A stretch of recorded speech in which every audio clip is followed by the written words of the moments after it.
Graças a paz, amém, irmãos? Amém? Estão vivos aí? Maravilha. Onde eu ouvi, não estou ouvindo direito aqui. Abra sua Bíblia no livro de Mateus, capítulo 9.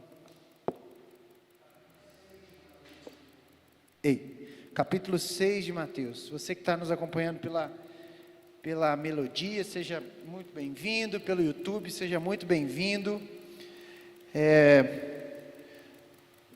Hoje nós temos uma palavra de Jesus para todos nós, né? O tema dessa palavra é a oração modelo. Oração que Jesus nos ensinou.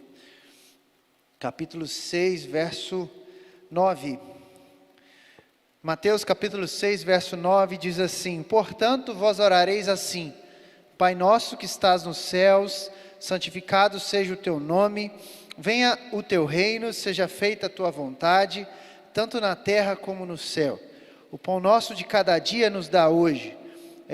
Perdoa-nos as nossas dívidas, assim como nós perdoamos os nossos devedores. Não nos induzas à tentação, mas livra-nos do mal, porque teu é o reino, o poder, a glória para sempre. Amém.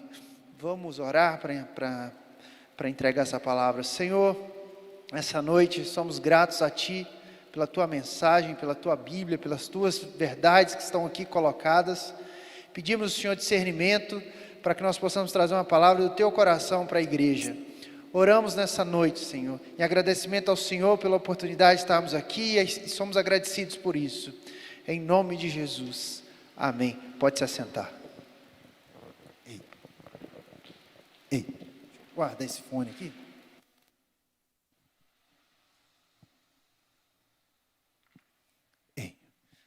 Falar de oração, muitas vezes, parece que é um tabuzão na igreja, né? Engraçado, porque não deveria ser. Às vezes é tão difícil orar, né? Vamos ser honestos, nessa vida corrida que a gente está levando. Quantas vezes a gente se perde nesse aspecto da oração? E sempre nós temos que lembrar que a oração é a principal arma que nós temos para nos comunicar com Deus, né? Juntamente com a leitura da palavra e juntamente com o jejum, são as três principais armas. Se você quer ser um crente cascadura, um cristão cascadura, o nome que você quiser dar, evangélico, qualquer coisa bonitinha, uma pessoa de fé, você tem três acessos ao Pai: jejum, oração e a leitura da palavra. Só que a oração desse tripé, muitas vezes ela é deixada um pouco de lado, porque a gente às vezes fala pouco, né? A gente parte do pressuposto que a oração é algo, é obrigação de todo cristão fazer. Mas na verdade a oração, ela tem uma luta muito grande, porque ela vai invadir um terreno que muitas vezes nós não temos controle. Nós não temos controle porque é um mundo espiritual, né? Nós temos acesso a Deus, né? Muitas pessoas têm dificuldade de entender isso, mas o nosso acesso que nós temos a Deus não é um acesso físico, tá certo? Não é um acesso físico, você não encontra Jesus aqui, Ele está aqui em espírito. Essa é a grande dificuldade. O primeiro passo que nós temos que ter para orar a Deus e orar e clamar a Deus é fé. É a fé de acreditar que Deus, Ele sim tem o controle das coisas, e que Ele olha por mim e por você. E aí, nessa questão da fé, nós precisamos aprender um pouco de Jesus quanto à questão da fé. A fé é algo que, se nós tivermos, Raquel, minimamente, ela faz milagres nas nossas vidas. Acreditar que é possível é um desafio. Muitas pessoas não acreditam hoje em nada. Não acreditam em nada. A gente vive num mundo que o ceticismo, o secularismo, ele é colocado como parâmetro para nós tomarmos as nossas decisões.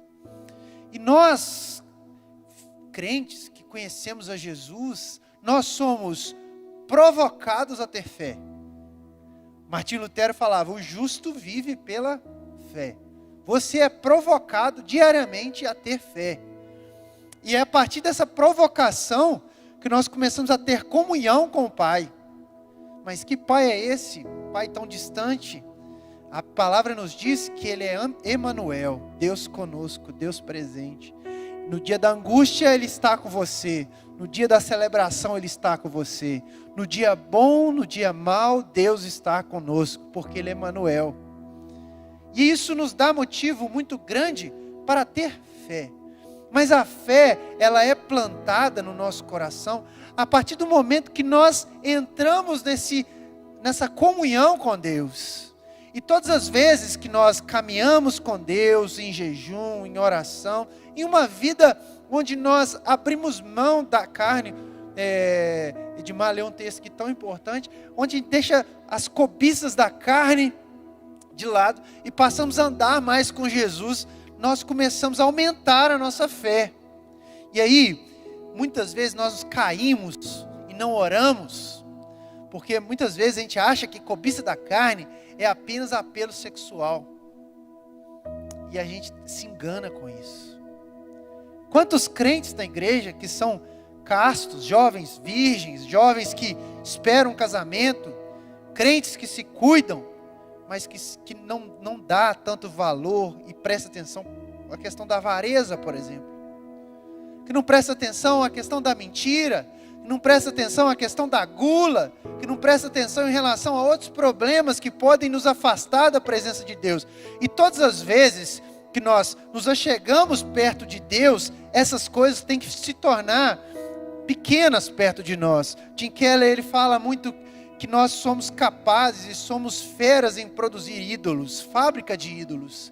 A fama, o poder, uma conta no Instagram, uma conta, não sei, no Twitter, no TikTok.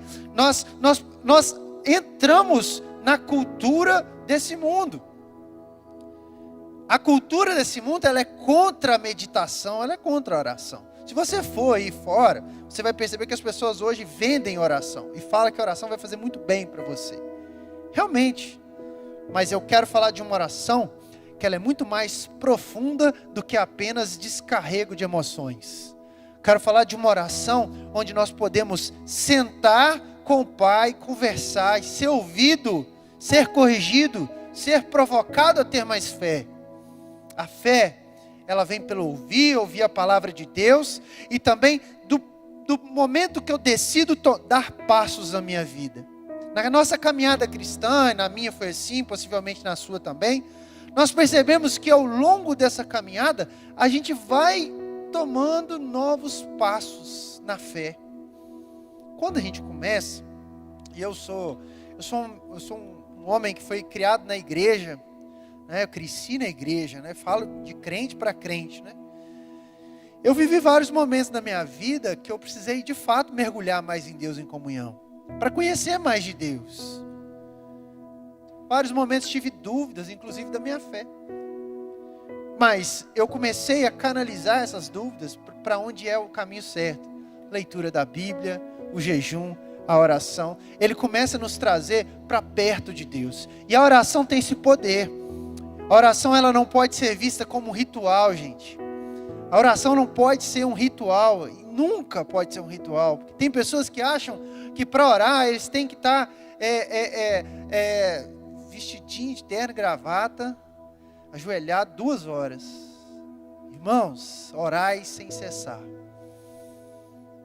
Você pode olhar ajoelhado, mas tem muita gente que está ajoelhado e não está rendido ao Senhor. E tem gente que está deitado numa cama de hospital e está rendido ao Senhor. O que vai fazer diferença na minha oração e na minha comunhão com Deus é o tanto que eu estou disposto a abrir mão das minhas vontades para que a vontade de Deus se prevaleça em mim. E isso é o grande desafio. Porque a mensagem de Jesus, nem vou falar de cristianismo, de Jesus, é uma mensagem que ela é contrassensual. Nós queremos fazer a nossa vontade. Se você for fazer uma consulta com alguém, a pessoa, muitas vezes, ela quer levantar a sua autoestima, quer levantar a sua vontade de satisfazer as suas vontades. O mundo é assim, né? Vamos fazer a minha vontade até quando não der mais. Mas chega uma fase na vida do ser humano, e eu gosto muito de dar exemplo de comida, que a gente já não pode comer tudo.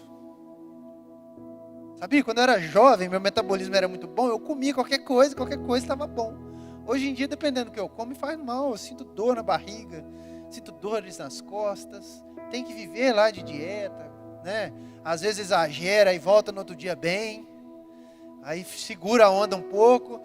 É uma luta diária para comer bem. Vai fazer diferença daqui a 30, 40 anos. Esses dias eu tive com uma pessoa com 80 anos e ela numa saúde invejável. Eu falei, gente do céu, qual o segredo? Eu falei, eu como bem e durmo bem. Eu falei, nossa Deus, eu tenho que melhorar a minha vida, porque eu estou dormindo mal. Comendo até estou melhorando a comida. A oração também é assim. Eu, se for ver minha vontade, quero comer hambúrguer todo dia, pizza, não é assim? Batata frita, carboidrato no geral. Quero comer carboidrato todo dia, cara, que é gostoso demais. Imagina uma batatinha fritinha, um bifinho acebolado, um frango quiabo com angu, né, Tiago? É muito angu mesmo para valer, arroz, feijão, aquela coisa, um macarrãozinho top. Se eu comer isso todos os dias, é complicado. Um dia que eu cheguei na nutricionista, ela falou, você pode comer 130 gramas de carboidrato no almoço, 130 gramas de carboidrato no jantar. Jesus do céu. É uma colherzinha de arroz. A gente está lá insistindo na vida, mas você precisa de habituar essa rotina. A oração, ela precisa de ser progressiva na vida da gente. Ninguém ora 5 horas sem orar 1 minuto. E eu digo mais, ninguém ora 1 minuto se não se render aos pés de Jesus. A oração, ela fala muito mais que um ato, ela fala mais de rendição. Quando eu chego diante de Deus e compreendo a razão dele ser em mim, eu me ajoelho, me prostro e aceito a sua vontade. Esse é o grande desafio de Jesus para mim, para você com a oração. É um desafio para nós abrirmos mão. Vou dar exemplos práticos da vida. Você quer um plano, você está trabalhando, você está estudando, você quer fazer uma determinada carreira, você quer formar. Aí você vai, olha para Deus e fala assim, Deus, eu quero me render diante do Senhor, eu quero que o Senhor me ajude nesse processo. Aí nós vamos começar a dizer o que não é oração. Oração não é você orar e deixar de fazer a sua parte. Eu já cansei de ver gente assim, vou fazer uma prova, vou orar ao Senhor, porque o Senhor vai me abençoar. Não estuda para ver não, meu amigo. Ciências não bate na mente da gente assim, aprendi. Se você não for superdotado, né? Você precisa de estudar, você precisa trabalhar, você precisa... eu quero comer. Eu já vi muita gente isso ao longo da vida. Eu sirvo a obra do Senhor. Mas não trabalha, aí não tem que comer. Entende? Para eu comer, eu tenho que trabalhar. Isso é problema de Adão lá atrás que fez isso com a gente. Todo mundo vivia no jardim, não precisava mesmo, né, Edmar? Todos os dias o Senhor passava, lindo, tinha tudo para comer. Só que Adão, ele quis comer daquilo que não poderia, a única coisa que não poderia. Tinha todas as árvores do jardim, imagina, tinha tudo disponível. Ele falou assim, somente aquela ali você não coma. E ele foi comer aquela que não podia. Por conta daquilo, Deus coloca sobre a vida do ser humano.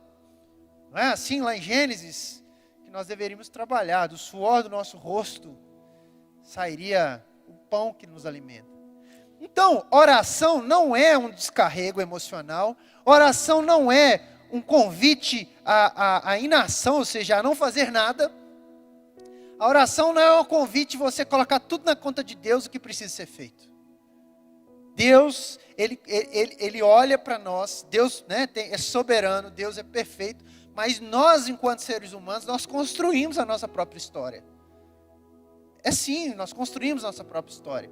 É possível você, pelo seu esforço, pelo seu mérito, alcançar altos patamares? Sim, é possível. Sem Deus, você não consegue controlar isso. Deus, porque senão a gente começa a dizer assim, por que Deus dá muito para uns e Deus dá muito pouco para outros? Na verdade, não é Deus que dá. É a questão humana, é quem trabalha, quem escolhe a oportunidade, quem identifica. Assim funciona a vida. Isso aí você não pode jogar, eu e você não podemos colocar na conta de Deus, porque a oração não é um convite a eu ficar parado e só ajoelhado. A oração é uma provocação a eu trabalhar, eu me render, e eu ser dizimista, e eu buscar o Senhor, e eu dar meu tempo ao Senhor, eu me dedicar ao Senhor. Isso sim é uma oração. Então, isso não, o que nós precisamos de agir e orar, né? Outro tipo de coisa que a gente precisa tentar entender sobre oração. A oração, ela é um caminho que ela é conquistada passo a passo. É uma escada, né? Degrau por degrau.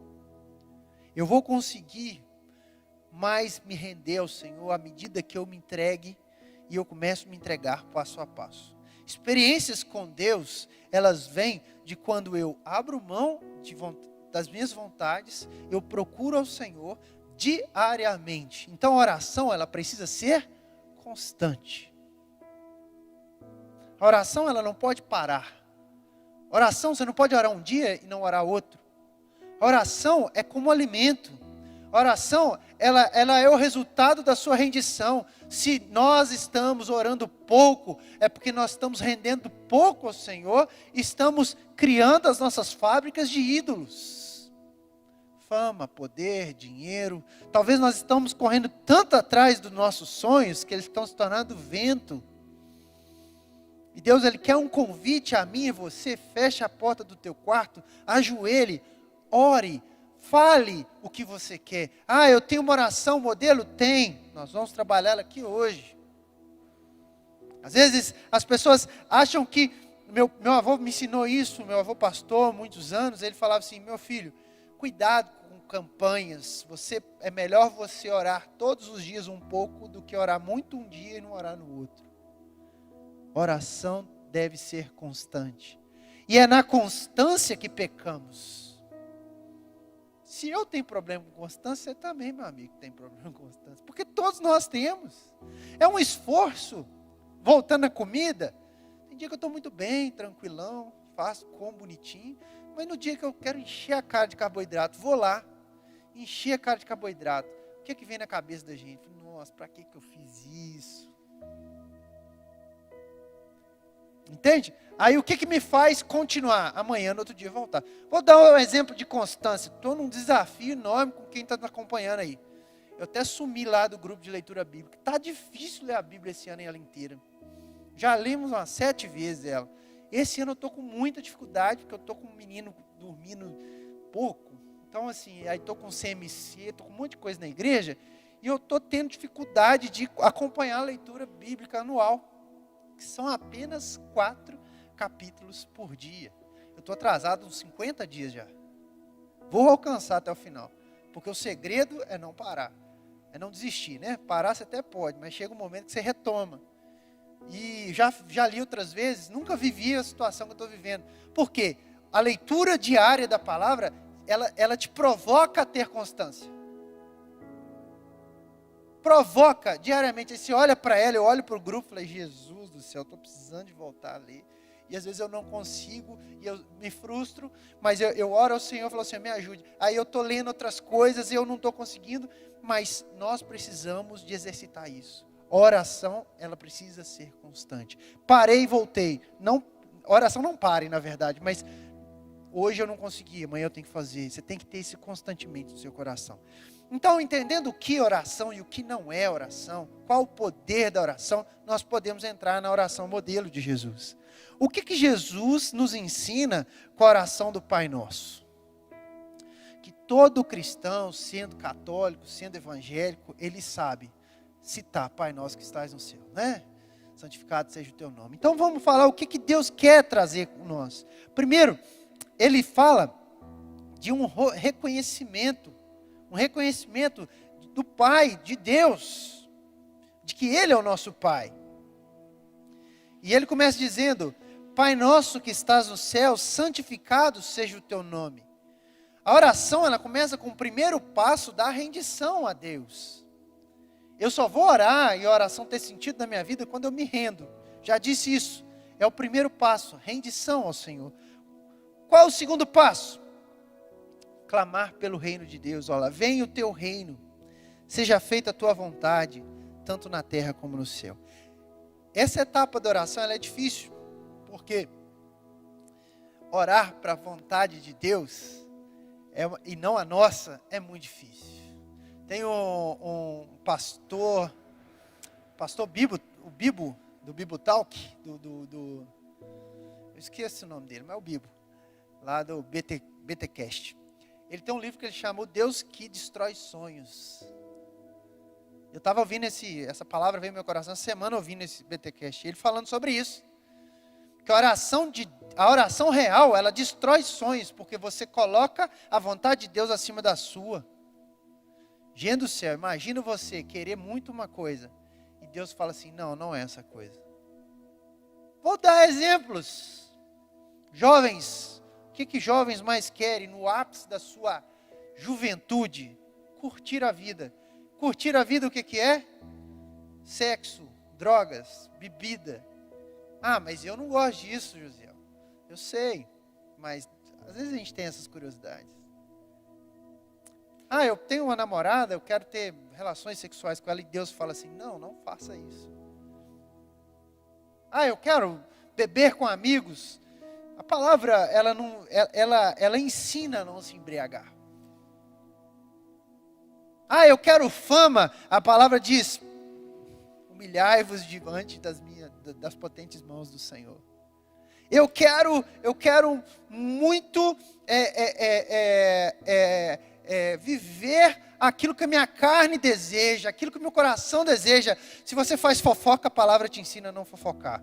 Se você já viu que fofoca é uma coisa que pega? Você está com a pessoa, aí começa a conversar com o Alexandre. Você viu, Alexandre, o que Bia fez e tal, daqui a pouquinho sai de Bia, vai para Yasmin, vai para Abigail, vai para isso, vai para aquilo. Virou, fica horas conversando dos outros, falando mal dos outros. E aí você sai daquele lugar e fala assim, nossa Deus, o que eu fiz aqui? Isso é desejo da carne. A palavra fala assim, não faça isso, não fofoque, não busque sonhos, não busque o dinheiro, não tenha amor ao dinheiro. Busque o dinheiro, mas não tenha amor sobre ele. Ah, mas se você tem, então dizime, oferte, abençoe a vida de alguém, lance sementes. A palavra, ela é muito contrária, muito àquilo que o mundo coloca sobre nós. É por isso que Paulo ensina, é sobre a metanoia, a transformação de mente, onde eu vou abrir mão das minhas vontades e seguir o caminho de Deus.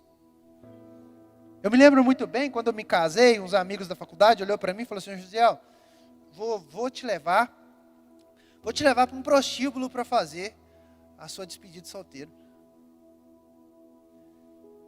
E hoje eu estava conversando com os amigos, parece que é a coisa mais normal do mundo as pessoas fazerem isso. Eu falei, rapaz, na época, você conversou com gente errada.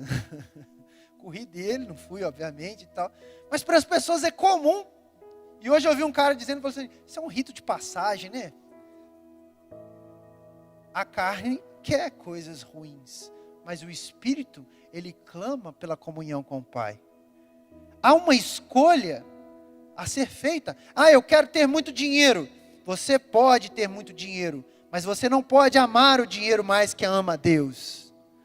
Eu quero muito ter uma família. Você pode ter uma família, mas você não pode amar a família mais que Deus. Ah, eu quero muito ter posição, ter influência. Você pode querer ter, mas não ame isso mais que a Deus. Então, quando eu chego diante de Deus e peço assim, seja feita a sua vontade, em muitos momentos eu tenho que assumir e aceitar a vontade dele sobre a minha vida. A catástrofe, a notícia ruim. Quantas pessoas entram em litígio com Deus e dizem, pô Deus, se o Senhor existe, por que existe esse problema? Por que existe o mal? Por que acontece isso? Quantas vezes a gente vê uma notícia que alguém mata, essa semana teve nos Estados Unidos, lá um cara matou 20 pessoas, gente do céu, esse cara devia ir para o inferno, e Deus olha para mim, para você e diz assim, ore pela vida dele, pela família dele. Orar pelos outros, caminhar num caminho que não é o que a gente quer, amar o inimigo, isso é fazer a vontade de Deus, não fazer a minha vontade.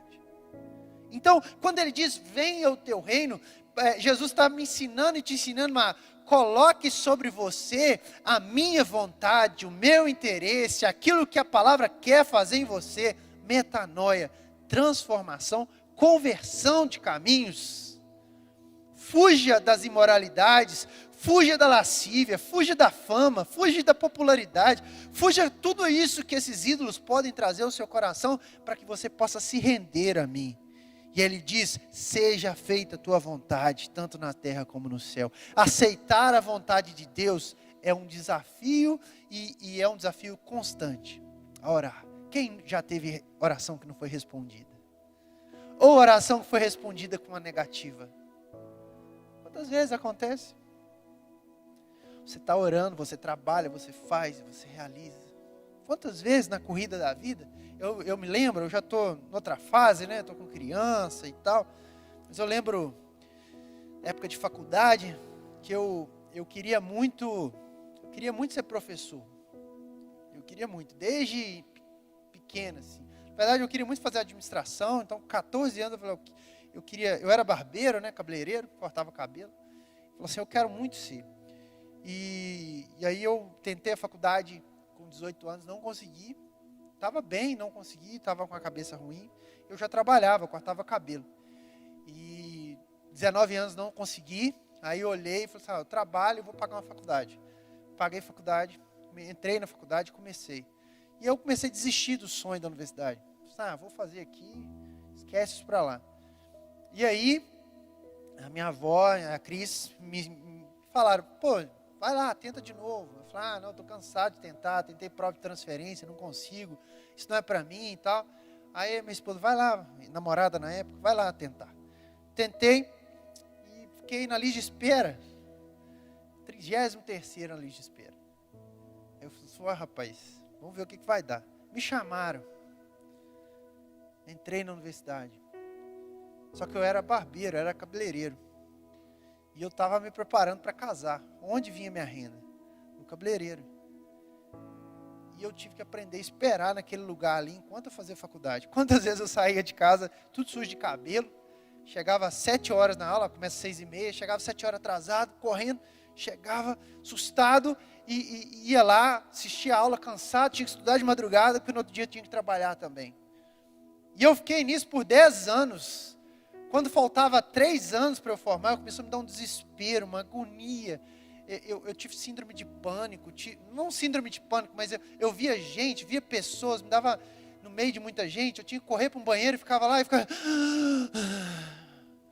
Estresse, corrida.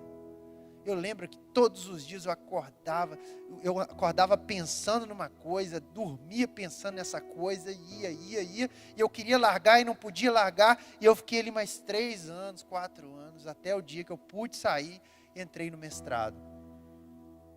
E nessa corrida, nessa caminhada, eu tive que passar, né? Eu morei fora, morei em Lavras, morei em Juiz de Fora, tive que ir para vários caminhos, comecei a tentar concurso, passava nas provas iniciais, mas chegava no momento que eu não passava, é porque eu não tinha o currículo já, né? Eu era muito jovem, e eu comecei a tentei na universidade, tentei na UFOP, tentei na UFSJ, São João del Rei, Ouro Preto, tentei em Varginha, na Unifol, tentei na UFLA, foi a primeira que eu passei, tentei na Rio Paranaíba, não consegui. Na UFLA, eu entrei pela primeira vez. Eu trabalhei em 3 universidades, na UFLA, na UFJF e aqui na UFV. Mas eu me lembro do concurso de Varginha, que era o dia do meu aniversário de 27 anos, e eu estava orando muito por aquele concurso. Já era a 4ª tentativa. Era a 4ª tentativa. E era difícil, porque você tem que preparar, né, para estudar. Você não vai lá e faz o concurso. Eu estudei para todos. E aí eu entrei naquele concurso, passei na primeira etapa, como acontecia nas outras, ficou só eu e mais um para a aula, para a didática. E aí, no dia do meu aniversário, saiu o resultado. Eu liguei para uns amigos e falei assim, a vontade de Deus, é o seu presente de aniversário. Eu lembro direitinho, fui lá, não passei, no dia do meu aniversário. Aí eu lembro que eu tinha um concurso na segunda-feira na UFLA, eu virei à noite dos 27 anos, curando meu lamento, estudando para a prova da segunda-feira que eu passei. Fui professor substituto na UFLA. Mas hoje eu entendo que se eu tivesse passado no concurso de Varginha, você sabe quantos quilômetros está Varginha daqui? Alguém já foi em Varginha? Lavras está a 5 horas. Varginha é 1 hora depois, lá perto já de São Paulo. Hoje eu percebo, Tiago, como Deus me livrou daquele concurso. Eu fiquei revoltado na época, mas a vontade de Deus foi diferente. Eu lembro que 1 semana depois eu passei na UFLA, eu fazia doutorado na UFLA, eu dava aula num prédio, estudava num outro prédio, do mesmo lugar. E a minha esposa aqui em Viçosa, eu tinha que viajar 5 horas toda semana para vir, 5 horas para voltar. Fiz isso por 120 mil quilômetros, durante 2 anos. Aí chegou um momento que eu falei, Deus, eu não aguento mais essa estrada, está difícil, estou correndo risco. Eu cheguei até a cochilar uma vez. Falei, Deus, está perigoso, minha esposa está aqui, essa situação está difícil, eu estou casado, eu quero estar em casa, mas ao mesmo tempo eu tenho que trabalhar, e essa correria. E naquele tempo, eu morava em República, foi muito legal. Deus falava muito comigo, é tempo de você buscar de mim mais, conhecer mais, para que você se sustente nesse tempo difícil. E foi a vontade de Deus que eu fosse para Lavras, ficasse em Lavras, vivesse em Lavras um tempo. No dia que eu não aguentava mais, eu falei, Senhor, eu preciso de voltar. Abri uma oportunidade em Juiz de Fora, fiz o concurso, passei em Juiz de Fora. Aí veio aquele alívio, uau, vou trabalhar em Juiz de Fora, bom demais, está mais perto. Foi passando 6 meses, 1 ano, falei, meu Deus, e agora? O que eu faço? A estrada não acaba. E eu já era efetivo em Juiz de Fora, eu falei, nossa Deus, será que eu vou ficar? Eu tinha amigos que... a esposa morava no lugar, ele em outro. Eu falei, será que essa é minha vida? Misericórdia, aquela agonia, e orando ao Senhor, e em todo tempo ouvindo a voz de Deus falando para mim, calma, vai dar certo, calma, vai dar certo. Teve um dia que eu olhei para a Cris e falei, amor, pede transferência para Juiz de Fora, quero morar aqui é muito bom e tal. Ela falou assim, amor, eu creio que Deus tem uma missão para nós em Viçosa. Vamos orar. 1 ano, eu quero 1 ano. Se você não passar em Viçosa, eu peço a retribuição. Você acredita que 1 ano eu estava aqui em Viçosa? Voltei para Viçosa, mas para eu chegar aqui, foi uma corrida. E eu tive que entender a vontade de Deus. E hoje eu me lembro muito bem, Tiago, de quando eu precisava cortar cabelo, passando mal, doente, com aquela situação, mas Deus queria que eu ficasse ali, parado, esperando o momento certo, para que eu suportasse aquela condição. Quando eu não passei na universidade na primeira vez, era horrível, meu sonho era ser professor. Foi horrível, foi difícil, mas foi a vontade de Deus. E a gente começa a compreender essa vontade de Deus à medida que a gente vai amadurecendo, como pessoa, ser humano, e também como cristão, né, espiritualmente entendendo. As coisas, elas não acontecem de maneira aleatória. Há um domínio de Deus sobre isso. Querendo você não entender isso, mas Deus, Ele é soberano sobre as coisas. Deus, Ele tem um controle. Ele tem um controle de tudo que ocorre aqui, lá no Japão, nesse exato momento com o Shoichi dormindo. Ele deve estar dormindo, quase acordando. 8 horas da manhã está acordando. Entende? Deus tem esse controle. O ser humano, ele consegue ir lá no Japão, de avião, ir por um telefonema. Se eu ligar para ele aqui agora, eu consigo dar um oi para ele. Ao vivo, olhando no rosto. Mas Deus planta no homem a inteligência para produzir tecnologia, ciência, tudo. Deus coloca no ser humano a capacidade intelectual. Deus tem sobre as suas mãos. Então, Jesus nos ensina, ore, venha ao teu reino, seja feita a tua vontade, porque a vontade de Deus, ela é boa, ela é perfeita e agradável, e ela vai nos trazer frutos bons. Seja feita a tua vontade. E ele diz também, o pão nosso de cada dia nos dai hoje. Ele fala da provisão. A palavra nos ensina que o justo não vai mendigar o pão. O pão nosso de cada dia, aquilo que nos é necessário, Deus não deixa faltar. Deus não te deixa faltar o pão, que é o início de tudo. Deus, Ele coloca uma igreja com muitos irmãos que apoiam os outros, que doam recursos para que não falte pão na mesa das pessoas. E Ele diz sobre isso, quando fala o pão nosso de cada dia, Ele está trazendo para nós a importância de compreendermos que Ele cuida de mim e de você no que é necessário. Eu posso descansar, orar por isso. No verso 12 Ele diz, perdoa as nossas dívidas, assim como nós perdoamos os nossos devedores. Ele traz a importância de nós clamarmos sobre o perdão. Em 2 vias. Nós somos perdoados à medida que nós perdoamos aqueles que nos devem, aqueles que nos atingem. É difícil a gente caminhar nisso, sabe? Porque isso precisa daquela provocação à fé. Eu entender que Deus, Ele quer trabalhar com nós a partir do momento em que eu tenho uma ação para com os outros.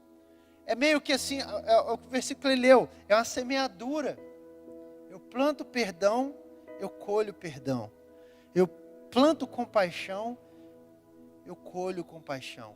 Eu planto provisão, oração, confiança em Deus, eu planto confiança, eu recebo provisão. Eu planto rendição, eu recebo comunhão com Deus. E comunhão com Deus é fantástico, amém? É fantástico quando a gente está em comunhão com Deus. Quando você ora e se sente respondido. Tive um amigo que era ateu. Ele chama, esqueci o nome dele, ele está aqui na IPV Sol hoje. E eu falei com ele, e ele se converteu muito rápido, assim. Do nada ele saiu do ateísmo e foi para o outro lado, né? E eu falei assim, cara, o que te fez mudar assim? Ele falou, rapaz, eu era muito solitário. Tudo eu tinha que resolver por mim mesmo. Aí eu descobri que eu tinha um Deus que eu podia orar, que eu podia clamar a Ele. Para mim a resposta foi muito simples. Eu falei, caramba, ele descobriu a comunhão com Deus. Comunhão não se explica. Poxa, Josiel, mas isso aí é muito viajado. Isso é a realidade de Deus para mim e para você. Aqueles que buscam de todo o coração o Senhor, eles têm comunhão com Deus, ele não anda mais sozinho, ele experimenta a provisão, ele experimenta a colheita que é caminhar com Deus. Todos os dias, no momento da aflição, você está afligido, está com o coração amargurado, mas quando você ora, você chega diante de Deus, há consolo para a sua vida. Na hora mais difícil da morte, há consolo. E muito lá em Paulo aos Colossenses, ele nos ensina que esse consolo ele não é em vão. Esse consolo é para que nós possamos consolar outras pessoas que precisam desse consolo. Então Deus ele nos provoca a ter fé, não para ficar com ela presa em nós mesmos. Ele nos provoca a ter fé para que eu perdoe outras pessoas, para que eu console outras pessoas, para que eu anime outras pessoas, para que eu viva em comunhão com outras pessoas, porque à medida que eu amar o meu irmão, amar o meu próximo, amar quem está perto de mim ou quem está distante de mim, o amor de Deus vai se revelando grandemente sobre a minha vida. Então, passo básico, ame os outros. E ele termina dizendo, e não nos induzas, não nos leves, não nos induzas à tentação, mas livra-nos do mal, porque teu é o reino e o poder e a glória para sempre. Amém. Deus, Ele nos livra de todo mal. Nós podemos orar ao Senhor, Deus, me livra do mal. Me livra do mal, me livra de tudo aquilo que eu devo estar trabalhando dentro do meu coração. Me livra, Senhor, tudo aquilo que possa amargurar o meu coração. Me livra dos meus próprios pensamentos. A tentação do pensamento, Eu não sei você, mas eu sou bem assim. Eu tento racionalizar muitas coisas.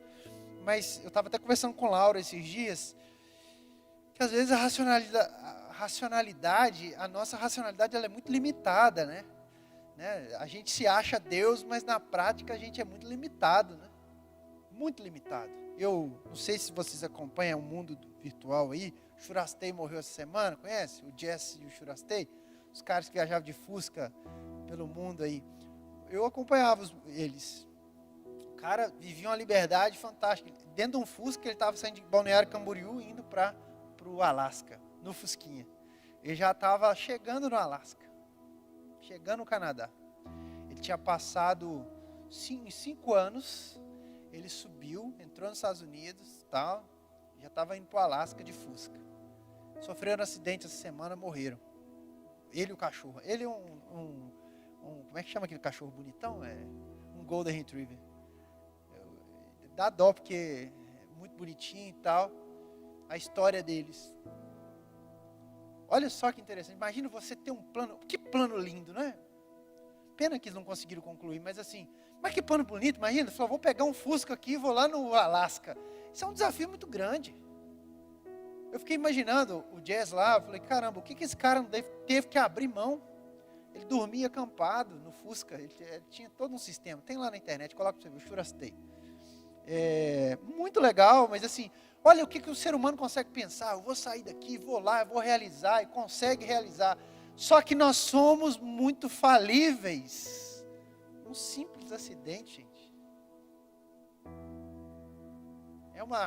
Eu tive no hospital com a minha filha esses dias, e é o lugar que tem mais fé no mundo, é o hospital, né? CTI principalmente. Mas você sente a vida muito fina. E às vezes nós seres humanos nos sentimos como pessoas que nunca vai morrer. Não, gente, a gente precisa ir no hospital e ver que as coisas acontecem, ver um acidente, perceber, peraí, eu sou limitado, eu preciso de alguém limitado para me ajudar. A vida física, ela não é total. Eu preciso ter uma vida espiritual, é entender que a morte, ela não vai me matar. A morte, ela vai destruir o meu corpo físico, mas espiritualmente, eu vou caminhar para a eternidade com Deus. E quando eu entendo a eternidade, entendo o mundo espiritual, eu começo a entender o valor da oração. O valor da oração, ela vai tocar a eternidade, ela vai tocar o mundo espiritual, vai tocar suas emoções, vai tocar os seus sentimentos e, sobretudo, tocar a sua vida eterna. Nós temos uma vida eterna para desfrutar dela. Deus tem isso para mim e para você. A oração, ela é importante porque ela não é só para os dias de hoje, ela é para o porvir. A oração, ela tem impacto na eternidade. Todas as vezes que eu me ajoelho, chego diante de Deus, falo, Deus, eu me rendo aos teus pés, eu estou aqui diante do Senhor, eu me prostro, eu abro mão da minha vontade, olha, Senhor, para mim, olha só, me dá provisão, me ajude, eu estou plantando em terreno eterno. E quem entende sobre a eternidade, quem é espiritual, começa a olhar e começa a vencer os inimigos que nós temos. Inimigos que muitas vezes somos nós mesmos, que quer boicotar todo o processo. Mas Deus, Ele quer falar comigo, com você para que você tenha esse olhar puro, e tenha esse olhar, para que nós possamos ter esse olhar, de que a oração, ela é poderosa nas nossas vidas. Ore mais, não desista de orar, ore, se ajoelhe. Eu lembro do texto de Daniel, quando Daniel foi, os sátrapas, os governantes lá de Babilônia, fizeram, o Dario, fez uma lei, que não poderia orar, porque se orasse ia ser jogado na cova dos leões. O que Daniel fez? A mesma coisa que ele fazia todo dia. Ia lá, ajoelhava e orava 3 vezes ao dia. E o milagre da cova dos leões, que eu leio para meus menininhos todo dia de manhã, aconteceu porque ele fez a vontade de Deus. Faça a vontade de Deus, mesmo que pareça que seja um problema, mesmo que pareça que você vai perder. Ore ao Senhor, clame ao Senhor, confie, busque a pureza do Senhor na oração. A pureza do olhar. E o que eu disse, a pureza não está relacionada só ao fator sexual, que pega muito jovem, mas também a avareza, a ganância, o querer mais. Peça ao Senhor controle, para que venha gratidão sobre a sua vida. Isso nós não conseguimos sozinhos. É impossível. Você pode fazer lá hoje está muito na moda, você fazer um programa, de neurolinguista, sei lá, umas coisas diferentes para você, vai num psicólogo, vai num coach, vai em tal. Não é suficiente se você não entender que Deus está cuidando de você. Esses dias, para terminar, eu vi o Primo Rico, se converteu, e o Reinaldinho, o Thiago Nigro, Reinaldinho mandou mensagem para mim assim, Gisele, e aí, o que é isso? Eu falei, cara, a gente não pode julgar, vamos ver. E eu assisti um podcast dele esses dias com o Dizoscope, com o Douglas Gonçalves. Que podcast maravilhoso. E ele contando, eu era cético, eu acreditava no dinheiro. Até um dia que eu encontrei Deus. E o Thiago Brunet pregou para mim e falou que eu poderia cobrar, fazer prova de Deus. E eu falei, Senhor, eu quero ver o seu sobrenatural. Thiago Nigro falando isso. Eu quero o sobrenatural. Aí ele que orou, pediu em 7 dias uma resposta. Aí ele falou assim, Deus me deu no 8º dia. E eu me rendi completamente. E eu fui entender que Ele não me deu no 7, porque não fazia de acordo com a minha vontade, fazia de acordo com a vontade dEle. Façam provas de Deus. Provas de oração com Deus.